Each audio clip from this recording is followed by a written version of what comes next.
ছাত্র জনতার অভ্যুত্থানে পালিয়ে যাওয়া সাবেক প্রধানমন্ত্রী শেখ হাসিনা সহ জুলাই হত্যাকাণ্ডে জড়িতদের গুরুত্বপূর্ণ কল রেকর্ড হাতে পেয়েছে ট্রাইব্যুনালের প্রসিকিউশন টিম।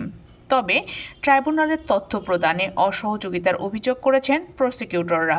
১৩ জানুয়ারি আন্তর্জাতিক অপরাধ ট্রাইব্যুনালের প্রসিকিউটর কার্যালয় থেকে এই তথ্য জানা গেছে।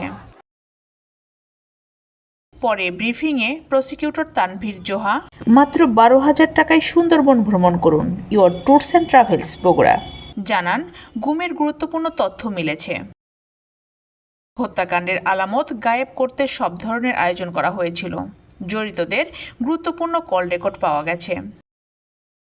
আন্তর্জাতিক অপরাধ ট্রাইব্যুনালে জুলাই আগস্ট হত্যাকাণ্ডের ঘটনায় মানবতা বিরোধী অপরাধের বিচার চলছে। প্রথমে কোটা এবং তারপর সরকার পতনের আন্দোলনকে কেন্দ্র করে গত জুলাই ও আগস্ট মাসে বাংলাদেশে ঘটে যাওয়া হত্যাকাণ্ডকে গণহত্যা হিসেবে অভিহিত করা হচ্ছে।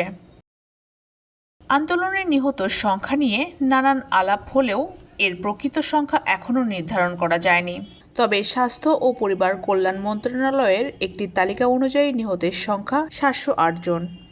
নিহতের সংখ্যা নির্ধারণের তালিকা তৈরির কাজ চলছে।